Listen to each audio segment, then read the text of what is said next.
E numa madrugada, nós fomos surpreendidos ali, né? E eu falei aqui que os animais, os cachorros ali da vizinhança, começaram ali na madrugada, começaram a latir, começaram a gritar, e era parecia um latido de desespero mesmo, né? E eu levantei ali, fiquei um pouco calado na cama ali, né? Pensando que ia acontecer alguma coisa, e de Assustado, repente, pastor? assustado, Assustado? né? E de repente, amigo, eu comecei a sentir como se fosse uma onda, né? Chegando e um tremor de terra acontecendo, e ali nós tivemos sim um terremoto.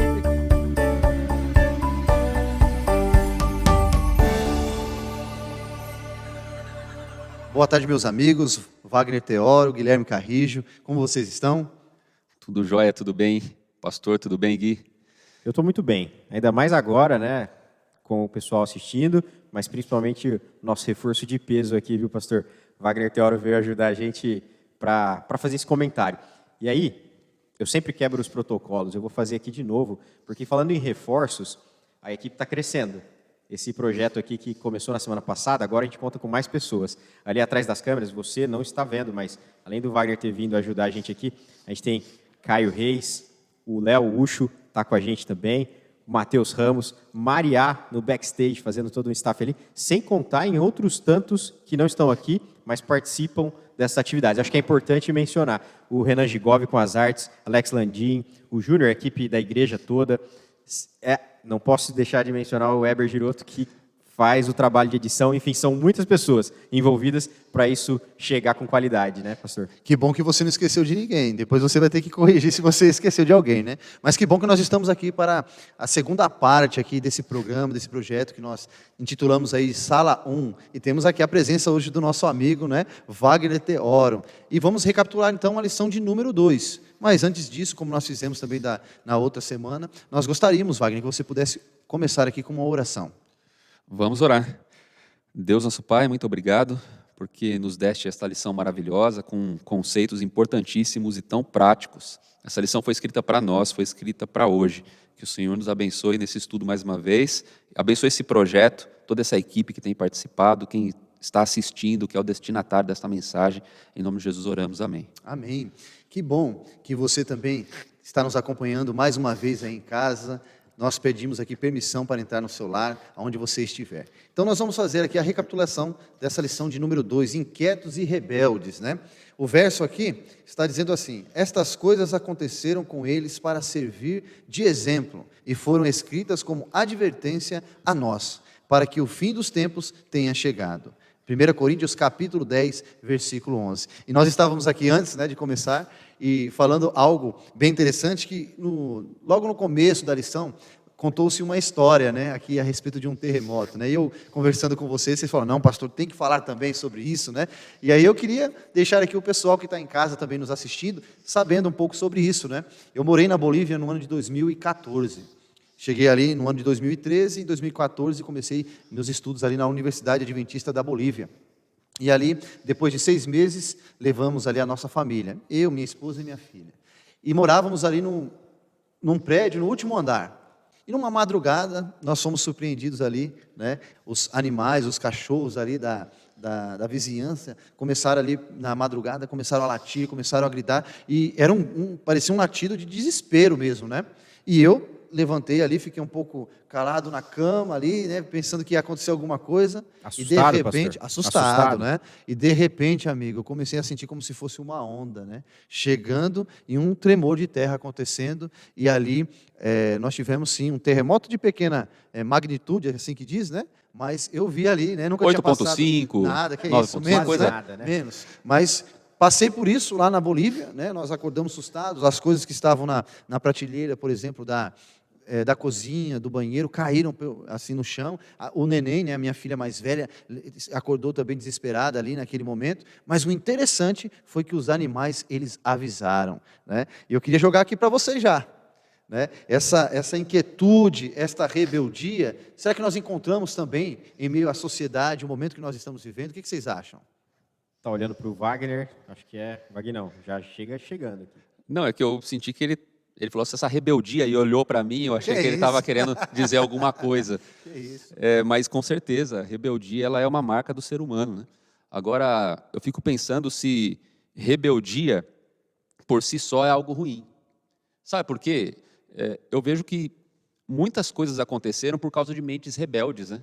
Mentes que elas estavam descontentes com alguma circunstância, mas elas se tornaram rebeldes.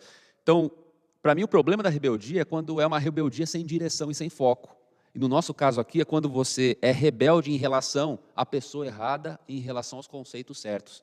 Então, se você é rebelde contra Deus, naturalmente, você vai sofrer as consequências disso. Agora, se você é rebelde contra a maldade do mundo, se você é rebelde contra a injustiça, se você não se contenta com a situação que está vivendo, se você olha para o mundo e você vê que tem coisa errada, você se rebela contra isso, né? A rebeldia é um ato de se rebelar contra algo que você não concorda, com base nas coisas certas. Eu acho que você é um bom rebelde, diria assim. Mas no nosso contexto aqui, o povo estava se rebelando contra Deus, né? Isso aí é algo interessante, né, Guilherme? O que ele acabou de explanar aqui para nós, né? Essa rebeldia, vai chegar um momento. Nós falamos um pouco na semana passada, né, de atos rebeldes também de uma pessoa, né? Aqui nós estamos falando de atos rebeldes do coletivo, né, da sociedade, de um povo, né? E esse povo ele foi apresentado nessa lição de uma forma ali, meio que eles também estavam distanciando-se daquilo que Deus havia colocado como leis, né? Assim como o Wagner acabou de expressar, né? Uma rebeldia contra Deus. Você acha, nesse momento que nós estamos vivendo, né? Eu gosto sempre de trazer um momento contemporâneo, né? Porque nós estamos vivendo assim uma geração diferente, né, Guilherme? Mas você acha também que, nesse momento, no contexto que nós estamos vivendo, há uma rebeldia, há uma certa rebeldia?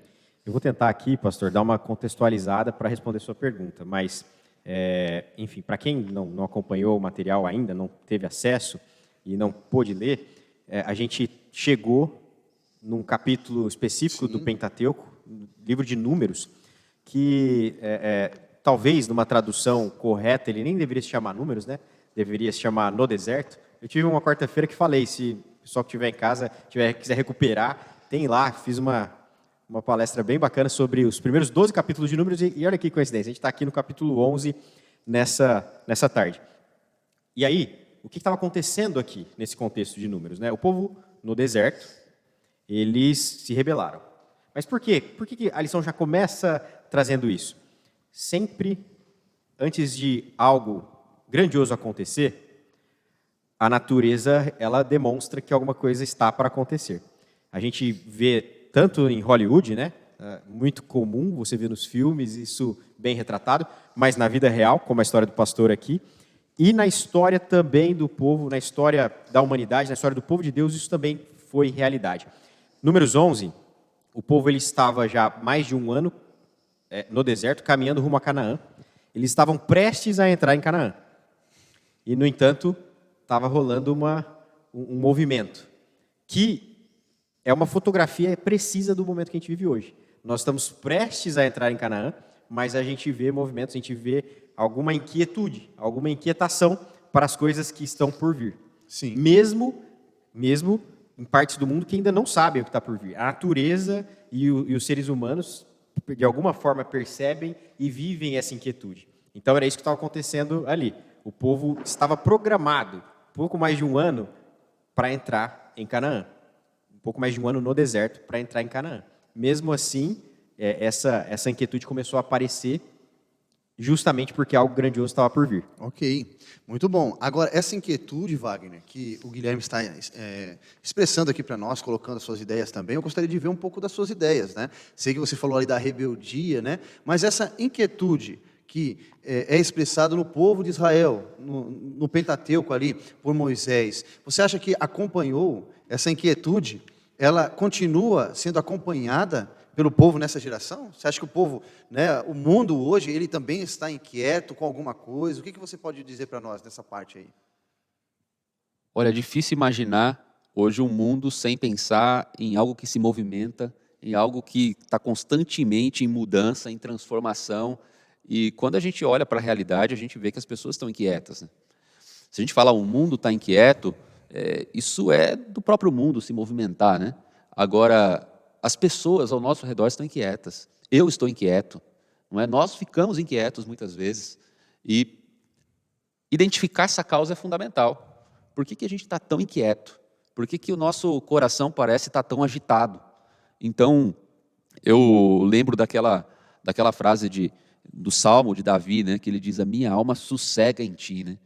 Então, parece que o sossego que a gente busca, a gente não tem encontrado, e cada vez mais a gente tem ficado irrequieto, né? Inquietos, buscando alguma coisa e não consegue achar. Então eu percebo que essa é uma realidade, as pessoas estão inquietas porque estão buscando algo e muitas vezes encontram esse algo, mas não era aquilo que trouxe a paz para ela. Quando a gente busca aquilo que é errado, nós naturalmente vamos ficar frustrados e vamos ficar inquietos, né? Eu penso dessa maneira, eu creio que o povo de Israel aqui, o problema deles, e a lição ela menciona muito bem, né? Porque é um povo que quando ele chega e diante da cidade, da terra de Canaã, ele olha para os gigantes e não consegue ver a grandiosidade da terra e a grandiosidade da oportunidade que estava diante deles. Eles foram capazes de olhar e de ver o tamanho dos gigantes e não perceber a grandeza de Deus que estava com eles ali. E isso se dá quando a gente não consegue ver o que está diante dos nossos olhos, se dá por uma razão. Nós estamos inquietos. Porque quando a gente está sossegado, a gente tem foco, tem capacidade de olhar para aquilo que está diante de nós e enxergar o óbvio. Agora, inquietos, a gente não enxerga o óbvio. E aí acaba arrumando desculpa, né? No caso aqui, a inquietude que não deixava eles verem o óbvio, eles canalizaram para a questão de uma memória seletiva, talvez. A lição ela traz essa possibilidade de que esqueceram tudo que tinha de ruim na escravidão egípcia e focaram na comida. Lembravam só dos manjares, das coisas, das benesses, talvez, que por migalhas do faraó chegavam até eles. E eles, então, na inquietude deles, a rebeldia deles estava focada no maná. Depois de 1 ano e pouco recebendo diariamente o maná, o poder de Deus, representado de diversas maneiras, inclusive no maná, no deserto, eles reclamavam. E aqui tem um ponto importante que eu queria falar, pastor. Pode falar, fica à vontade Números, aí, as ideias no livro de Números, no capítulo 11, nos primeiros versos ali, a gente vê que a inquietude, a reclamação a respeito do alimento, começa justamente por um populacho. A minha versão bíblica fala isso, um populacho. E o que seria esse populacho? Os pesquisadores, né, o pessoal que vai mais a fundo na Bíblia, e eu li alguns comentários, comentam que esse populacho não eram hebreus. Eram de outras nações que estavam escravizados, né? Foram agregados também e saíram no êxodo junto do povo hebreu. E esse povo tinha alguma cultura, talvez, carregavam algumas tradições diferentes, costumes, e eles começam essa incitação dentro do povo hebreu, dentro da nação de Israel.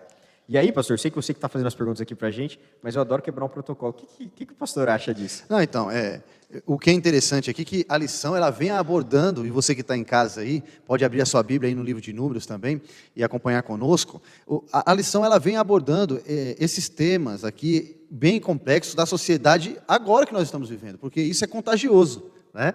É contagioso. Nós vemos que eles estavam vivendo escravizados no deserto quando saíram da onde? Do Egito. Então, no Egito, eles foram ali levados a aprenderem, por exemplo, costumes, né, tradições que não faziam parte daquilo que Deus havia colocado como uma lei, né, como aquilo que poderia nortear a sua vida, a sua trajetória aqui na terra. E o Wagner, ele falou algo aqui, que é muito interessante no começo. Ele falou sobre isso, essa rebeldia que nós muitas vezes temos dentro de nós, quando nós não, por exemplo, não compactuamos com certo tipo de coisas, né? Beleza, tudo bem. Quando você não concorda com alguém, soa meio rebelde da sua parte, né? Quando você não tem as mesmas ideias, né? Mas quando parte da vontade de Deus, e é isso que você está falando, expressando aqui, o povo de Deus naquele momento, eles estavam agora contaminados por aquilo que eles traziam do Egito, né? E ali no Egito se aprendia assim, ser rebelde contra as leis de Deus. Nós aprendemos isso na última lição. E aí, trazendo isso, você chamou de populacho, é isso? Na verdade, não fui eu, pastor. É a minha versão. A sua versão chamou de populacho. Olha só, Wagner, ele chamou de populacho. Eu queria ver com você também, Wagner, né, essa mesma ideia, porque dentro de uma sociedade existe essa possibilidade também de eu ser contagiado pelos princípios e costumes de outros povos. de outras religiões, de outras denominações e até mesmo também de outras filosofias, que é o mais interessante, né? O que você me diz dessa parte aqui, desse contágio, né, de costumes, princípios e filosofias, que talvez, você disse assim, né, o mundo ele está assim, né, sempre se movendo, mas a sociedade, ela começa também a trazer novas ideias, novas filosofias, e isso pode ser algo muito intrigante e também interessante para ser abordado agora, nesse momento aqui conosco. A gente tem falado sobre o tremor, né? Porque o tremor, ele, antes de chegar, ele dá um sinal, né? E em termos de, se a gente falar da sociedade, a gente já vê que os sinais que ela revela, já mostra que vai dar ruim amanhã, entendeu? Então, assim, dependendo do jeito que você olha, da perspectiva que você vê as coisas acontecendo, é possível já dizer que amanhã não vai dar certo, que a conta não vai fechar. Sabe quando você começa a gastar muito no cartão? E daí você fala, quando vier a fatura vai vir alta. Você já sabe que vai vir, né? Você já sabe que grandes coisas vão acontecer, sabe? Você vai fazer a compra do mês ali, você tem 3 crianças em casa, você já sabe que algo grandioso vai acontecer. Né? Então, assim, a sociedade dá os seus sinais, né? Quando nós vemos as pessoas procurando, a todo custo, viver uma experiência pessoal de sucesso, que se confronta, se rebela absolutamente com aquilo que Deus espera de nós na Bíblia, pessoas que têm buscado por conta desse padrão contagioso da sociedade, porque a gente vive numa esfera de influências, então, naturalmente, quando nós estamos inseridos em uma determinada cultura em que todo mundo está sendo bombardeado por uma mensagem de que você precisa dar resultado para você ser feliz, você precisa ser sucesso aqui para ser feliz, uma hora ou outra vai passar pela tua cabeça, será que isso daí não é verdade? Você vai ser influenciado por isso. Sem cortar você, mas só agregando para você continuar seu raciocínio, você acha que isso também pode interferir no tempo e na qualidade de vida aí do cristão, né, daquele que busca fazer a vontade de Deus, Wagner? Eu acho demais por uma razão. Isso influencia muito mesmo. Se a gente pensar da perspectiva do tempo, eu acho que é o que a gente perde mais. Porque um dos maiores valores que a gente tem hoje é o tempo. É o tempo. Porque o tempo que a gente dedica em algo revela onde está o nosso coração. Muitos falavam, olha, onde está a Bíblia vai dizer, onde você coloca o teu tesouro, aí vai estar o teu coração. E o tempo é um tesouro que a gente tem. Quando a gente começa a gastar muito tempo querendo encontrar uma maneira para resolver os nossos problemas da nossa própria forma, a gente já começa a se confrontar com aquilo que Deus espera de nós. Porque Deus fala, vocês não precisam se preocupar. Olha a natureza, olha o movimento natural que as coisas têm, ou seja, parece tudo, aos nossos olhos hoje, tudo muito lento, né? Quem aqui planta uma semente e fica ali olhando quanto tempo ela demora para crescer, né? Para virar uma planta? A gente está querendo resultado rápido. Então, o tempo hoje, essa cadência antinatural que o mundo coloca, ela contagia a nossa vida e nos afasta de Deus, do plano de Deus para nós. Porque quando ele fala, olha para a semente, o que Cristo está dizendo ali para a gente é quem vai fazer crescer essa semente sou eu e do meu jeito, mas o resultado vem, né? Muito bom. Guilherme, veja só essas colocações, né? E me veio uma pergunta de novo, agora eu vou jogar para você, né? Você jogou para mim, eu jogo para ele agora, né? Nós estávamos falando aqui a respeito desse contágio que foi feito ali pelos costumes, tradições, princípios que eram trazidos ali do Egito, ok? E isso veio muito, né, ali agora em Miriam e Arão, olha só. Né? Em Miriam e Arão, esses costumes também que foram carregados por eles, quando eles saíram ali, né, do exílio, e agora trouxeram aqui, né, nós vemos o foco dessa reclamação, tinha um princípio. Em que seria esse foco? Né? Quero jogar essa pergunta para você, mas também é o seguinte, ele falou muito bem aqui, o Wagner, desse momento de correr atrás das coisas, né? Hoje nós vemos muito nessa galera, né, nessa geração que nós estamos agora, nessa parte do consumismo, do materialismo, de tudo aquilo que é plantado, é vendido por uma mídia, né, por tudo aquilo que nós temos consumido. Né? Eu mesmo consumo muito nas mídias sociais, nós estamos usando aqui a mídia social, mas será que tudo aquilo que é plantado, né, é plantado pela mídia, pelo aquilo que é trazido também, será que isso não pode fazer da mesma forma que no passado fez com que Miriam e Arão pudesse também contaminar outras pessoas dentro do povo de Israel? O que você pode me dizer nessa linha aí, meu amigo? Eu não falo tão bem quanto o nosso amigo Wagner, Mas eu vou tentar de novo contextualizar. Modesto, né? O cara é muito modesto, né? O Gui ele ficou responsável por fazer as piadinhas aqui. Pode ser, né? Pode ser. Mas vou tentar contextualizar aqui mais uma vez para ver se eu consigo responder a sua pergunta, pastor. Consegue. Esse contexto, a gente virou uma página ali, foi para o capítulo 12 de Números, né? Sim. E aí é quando a gente vê Arão e Miriam, como o pastor comentou, na forma que eles encontraram de chamar uma atenção de Moisés. Possivelmente por conta dessa onda de influência que começou com o tal do populacho, e numa outra versão que eu acabei de abrir aqui na Bíblia Cara, Thompson. esse populacho aí, sem cortar você, eu queria saber um pouco mais. O que poderia ser esse populacho? Não, é só para o pessoal aí, a galera que está ali, resolvido, pastor. ali também acompanhando a gente, né, Wagner? Poder saber um pouquinho. Eu sei que é uma tradução, mas eu queria que você pudesse, assim, trazer para nós uma ideia de como poderia ser, dentro do povo de Deus também, esse populacho. Como se fosse um burburinho também, né? Como poderia ser? Justamente. Eu vou tentar. É muita coisa aqui agora, viu, pastor? O tempo vai estourar. Mas em algumas versões, a Bíblia de Genebra comenta, o verso 4 do capítulo 11 de Números, traz essa palavra que eu comentei. Outras versões, como eu estou aqui a Bíblia Thompson, ela já usa a expressão estrangeiros, a tradução como estrangeiros. E a gente pode fazer um paralelo com o Êxodo 12, verso 38 também. A gente vai colocar no GC aqui para quem estiver acompanhando.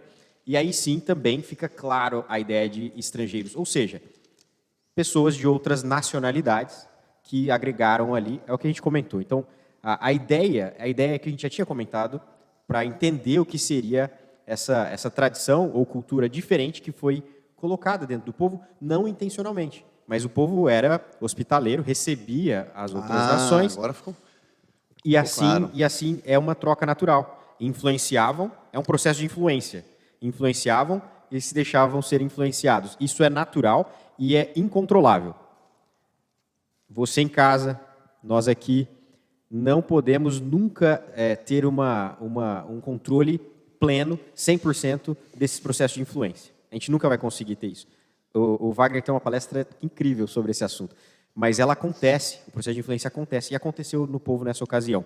A ponto disso ser fomentado até chegar nos próprios irmãos de Moisés, para que eles questionassem a liderança de Moisés. Eles usaram como muleta, como desculpa, a história da mulher cuxita.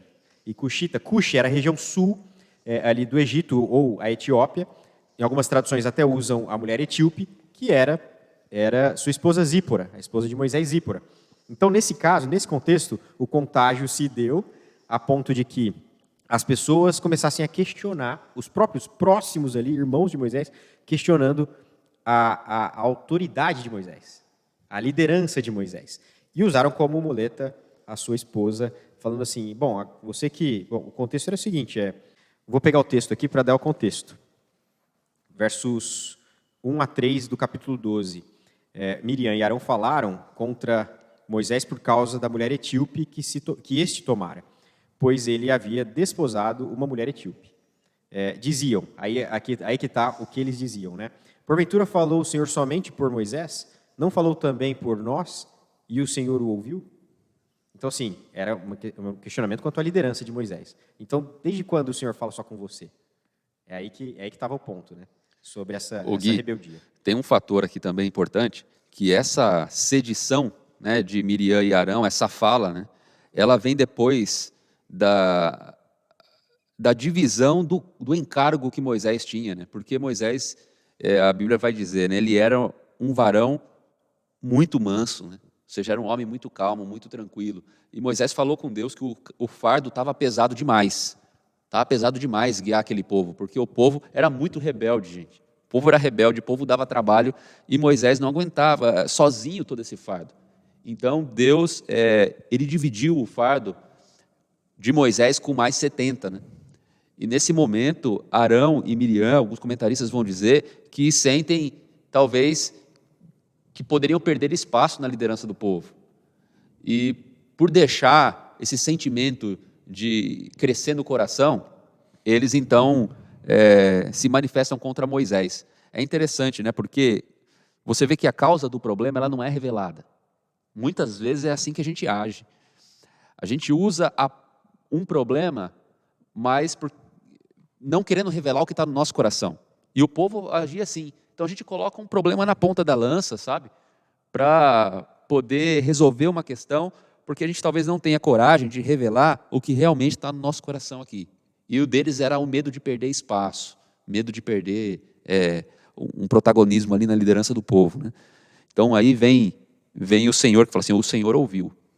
Aí quando o Senhor ouve, é aqui que começa, né, a circunstância de solução. Porque quando o Senhor não ouve aquilo que está na nossa fala, Ele ouve o que está no nosso coração. Essa inquietação, e é por isso que eu perguntei mais uma vez aí esse termo populacho que apareceu nessa tradução, né? Ela faz muito aqui alusão a algo que aconteceu muito anteriormente do povo de Israel, né? Essa inquietação por um ser no céu trouxe, né? E a palavra vem escrita ali em Ezequiel, em Isaías, nós encontramos essa palavra comércio, para essa mesma palavra, né?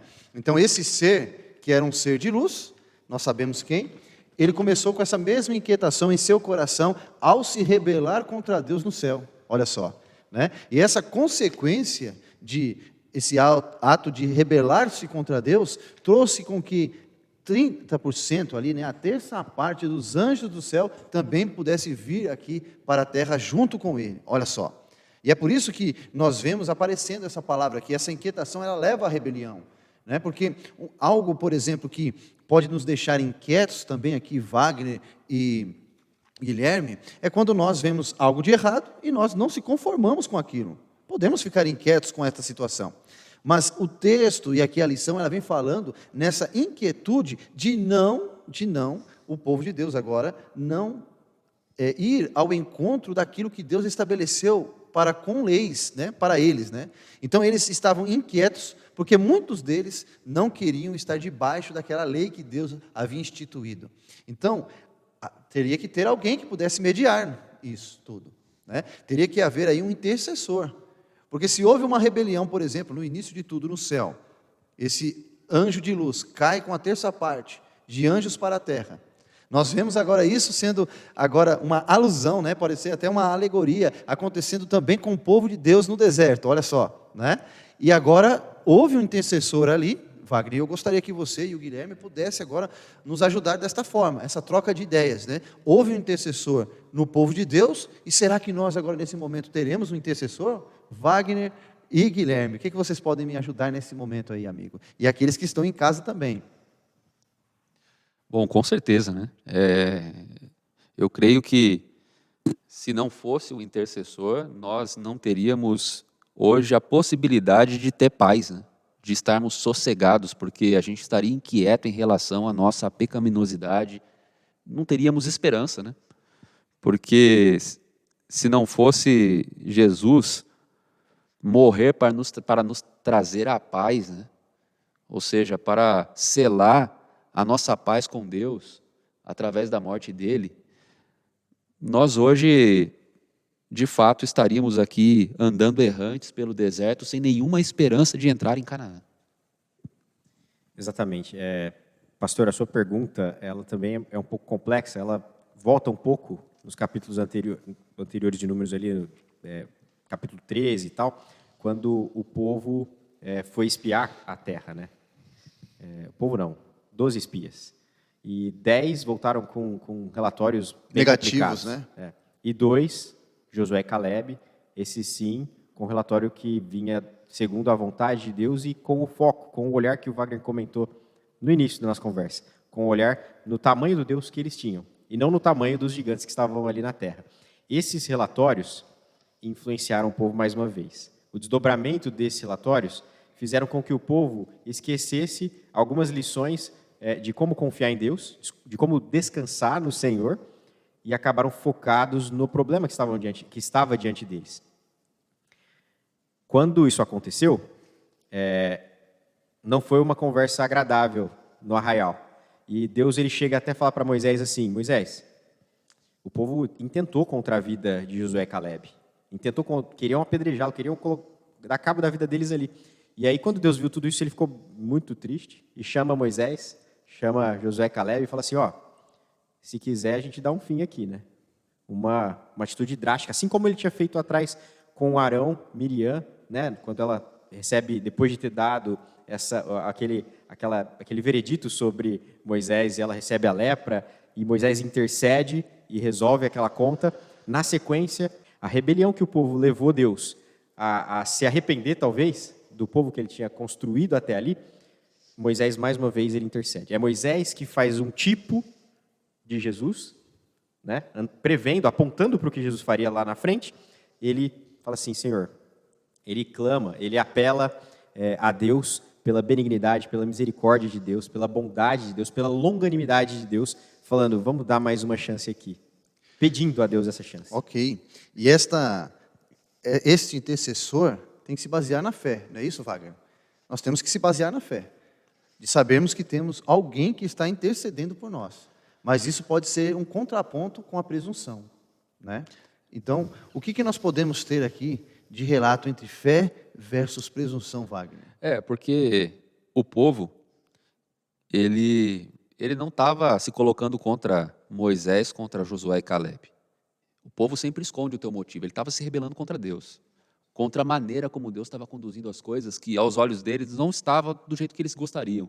Eles queriam entrar mais fácil em Canaã, eles queriam mais alimento do que eles tinham, diferente do que eles tinham, eles queriam um jeito diferente de viver. Talvez eles não eram tão diferentes de nós, né? Muitas vezes a gente olha para a nossa vida e acha que se tivéssemos o poder de Deus e soubéssemos tudo que Deus sabe, nós conduziríamos diferente as coisas, né?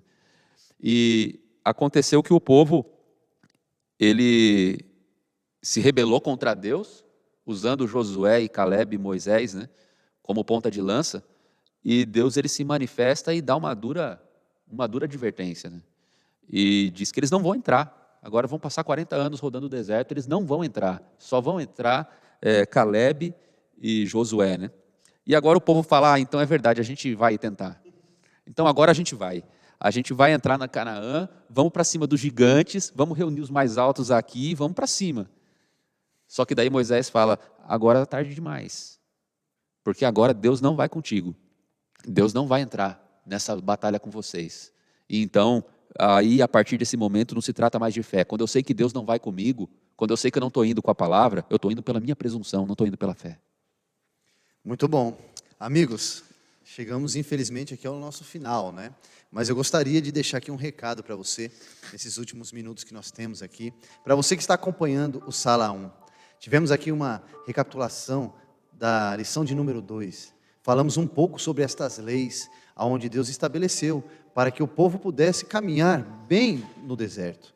Da mesma forma, nós podemos utilizar esta mesma alegoria, essa mesma mensagem para nós hoje, para você que está em casa. Nós estamos vivendo também em um mundo que caminha no deserto, mas nós precisamos entender que aquilo que Deus estabeleceu na Bíblia, como regra de fé para mim e para você, pode fazer com que nós alcancemos a Canaã celestial.